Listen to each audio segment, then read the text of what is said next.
Welcome, my friends. Return to the Fat Man GM's review of this, that, and the other thing. This is my continuing review of the various chapters in Mongoose Publishing's Ultimate Equipment Guide for the D20 system. Like I said, nice little book. Quite handy. It's consolidated a lot of unique and oddball things that I've seen off and on over the years, or variants thereof, in various equipment guides, player handbooks, and so on and so forth. I think, as I've said before, having a good equipment guide is a very big plus in the development for any character, and especially for more novice players who really want to get that feel of having this or the other thing. For more advanced veteran players and advanced GMs, having a compendium or a series of these things, so when somebody comes up and says, I want to know about this, I want to have one of these things. And you can go, let me look. We have it here. Here's the rules pre-made, and I don't have to kit bash something together. Sometimes that happens, especially for us older GMs. We keep in mind, for you younger folks, keep in mind that us older OSR types grew up with a lot less stuff. When this stuff started coming out, everything was new, and we had to improvise heavily and to invent things that didn't exist in a mechanic game format. And it was through these endeavors that things like these come together. So the world that you play in today is drastically different from what it was when I first started playing when I was 8 years old, 10 years old. It's changed a lot. Also, a lot has remained the same. Okay, so that being said, this particular subject is the chapter on psychic mastery, psionics. Okay, as a GM, I've always found, and as a player, but as a GM, I always found psionics to be a bit of a complex challenge, a bit more challenging than I like. To jump genre for a moment, I'll put it in the same category as a Jedi in Star Wars. Having run campaigns, I've discovered it's much simpler to have a campaign where either everybody's a Jedi or it's more sensitive, or nobody's a Jedi, because the Jedi character in Star Wars has a tendency to outshine everybody else. It becomes the focus of the game and not a member of a team per se.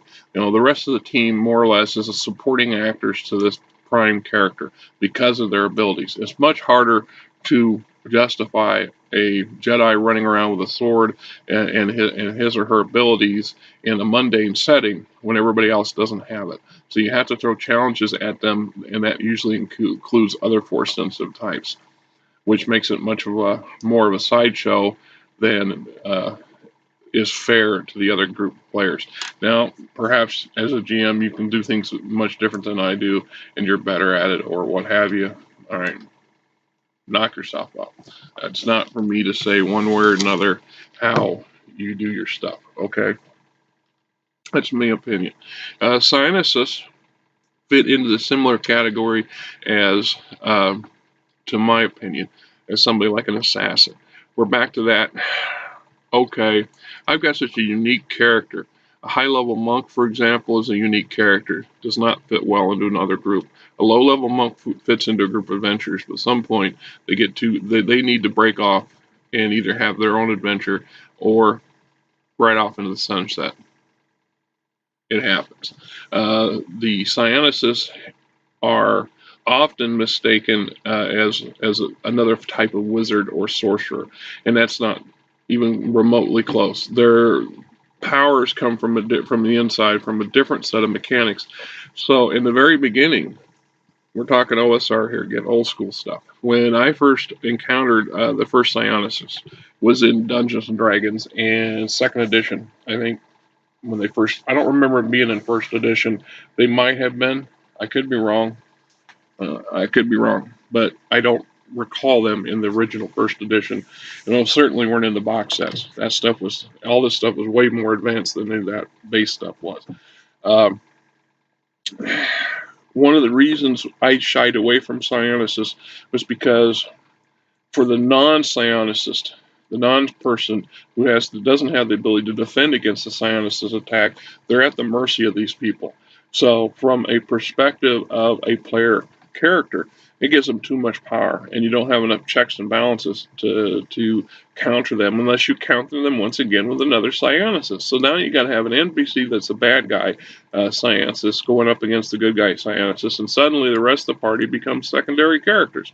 They're supporting actor roles to this character because he or she has to have her own mini campaign in the campaign, and it becomes a pain in the butt. And at some point, people get irate about it. And other people get irate about the idea that, if I got a wizard, well, I can get magic items, I can get this, I can get that can protect myself from their ability, or at least mitigate some of their ability. And I can club them with a hammer if it comes to it. Well, when it comes to psionicist, there's very little protection from the mental attacks. And if you're a non-psionicist, you have no protection based on the early set of rules. Now they've modified that a hair over the years, and things have gotten a little more complicated because of it.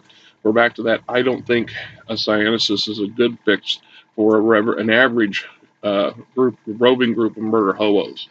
It is what it is. Now that's just my personal opinion. I have a good friend for years, loved to play psionicist. He also loved to play, half trolls or half giants or whatever, because he wanted the biggest, ugliest dude in the room and had the most brute force. Then he wanted to have a brain. He didn't want to have basically a brain aneurysm that allowed him to do all this other stuff too. So he wanted he wanted a mixture of Doctor Strange and the Hulk. Rough character to mess with. Hard for him to. And he also has an obsession with crystals in the real world, and that's a big part of why he wanted to be psionicist. So I learned to adapt with him. But with him, a lot of our campaigns were solos. It was either him and one other player, because we just did it. Just the way the timing worked out. It was hard to get a large group together for any length of time. He was, on the other hand, he was there constantly. My roommate for a while too. So, we could sit there and just spend half a day doing nothing but gaming. Much easier on that. That's how come I'm very comfortable running small, very complicated campaigns involving one or two players and making it interesting. Okay. Anyway, going to the psychic mastery stuff. He was a big obsession with it, so I got forced into learning the mechanics and how to operate with them. I still have never been 100% comfortable with them.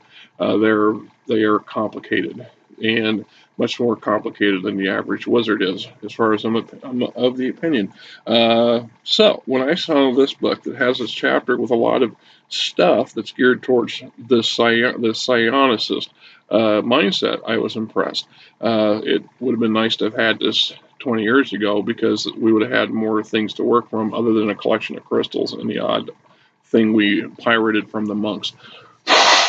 Because there's a lot of similarities between monk characters and a psionicist, where the monk is the master of the physical, the psionicist the master of the metaphysical, if you will. The other thing I wish I'd have thought about at the time, it wasn't until somebody pointed it out to me some years later. If I'd have got into Doctor Strange as an example, using his comic book series for Doctor Strange, I would have had a much more broader palette to work with when dealing with psionicists in general, which I didn't at the time. So we talk about psionic mastery in this book. The most important tools in a psion or psychic warrior are their mind and body. But these are not the only things they will need to survive. The items that enhance natural psionic abilities and increase raw mental potential are necessary, although most of these needs must be tailored to the character's own special needs. This chapter contains many new equipment choices for the psychic warrior and psions, along with new tools for increasing psychic power points and amplifying mental fortitude. And yes, there's a lot of crystals in here, right? Go back to that. We got foci, simple dorji, escaleron, ethereal, silk, form of silkworm physically. So you got clothing that can enhance or protect against psionic ability attacks. Here's a simple device called a fingerboard, used primarily by psychic warriors. Fingerboards are round pieces of wood striking surface For practicing extended strikes and toughening fingers and hands, psychic warriors use the fingerboards to help them attune their powers to their bodies. Also, I think would be used by any martial artist or would be training in the martial arts and others who are big on using their hands. Monks, for example, anything that uses to toughen the fingers and muscles to strikes is a good thing. The meditation mat, sleeping mat, of course, silver storage batteries, which it takes a half a page, so I'm not going to get into it. Mind meal rations, a psionic staff, psionically active materials. So we have a number of new items in here that are kind of very specific. Psychoactive substances, use in addition to saturating the psychoactives.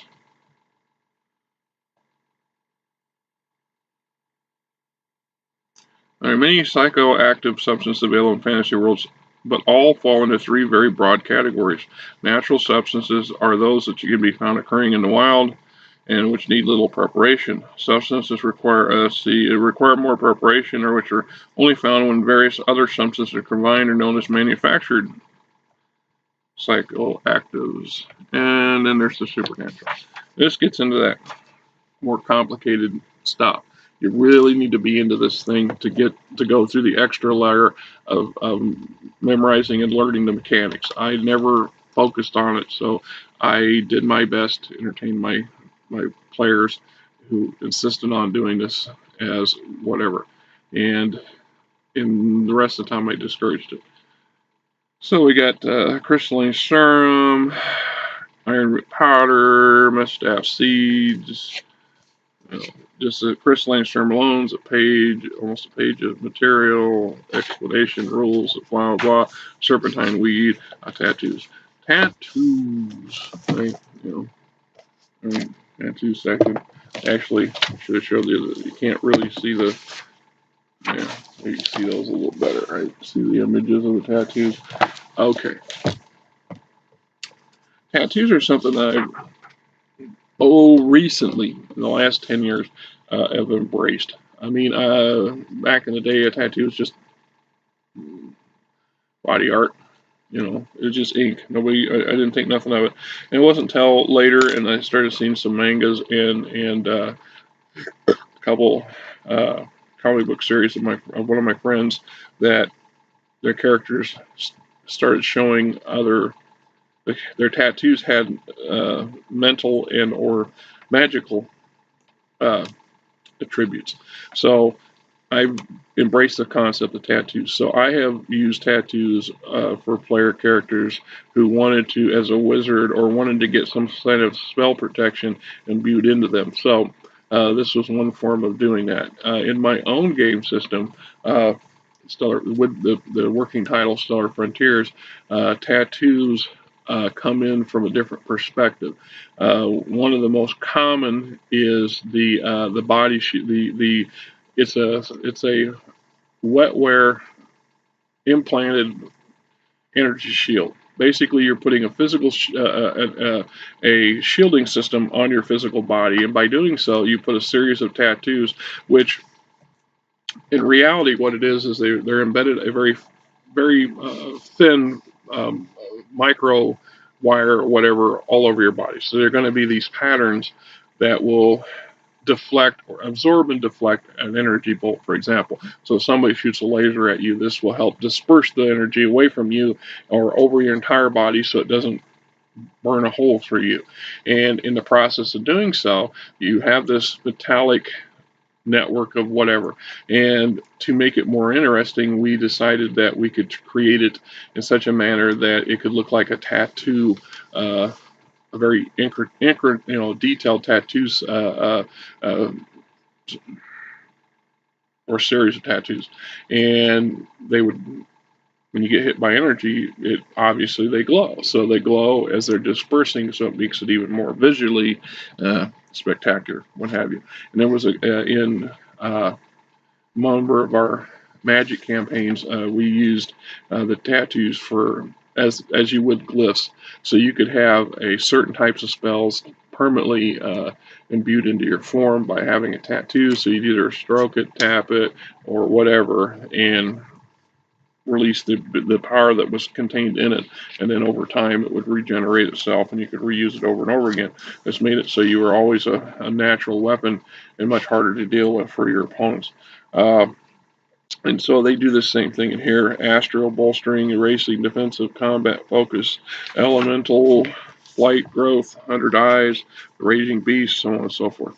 Then we got attunements, which are another type of tattoo. So, once again, a lot of stuff for the Psychic Warrior, would-be Psychic Warrior. The Psionicists. I wish I could give you a better rundown on this stuff, but like I said, it's kind of outside my comfort zone. And there you go. I am never going to claim that I know everything, and I'm not going to ever claim to say I know it all and I remember everything as accurately as some people would, because you know what? I don't have an eclectic memory, and it's not permanently burned in here. But I do know that if you need it, it's here. And it's good to have this, because at some point you might find yourself outside your comfort zone and having a player who insists on doing something you really don't want to do as a GM.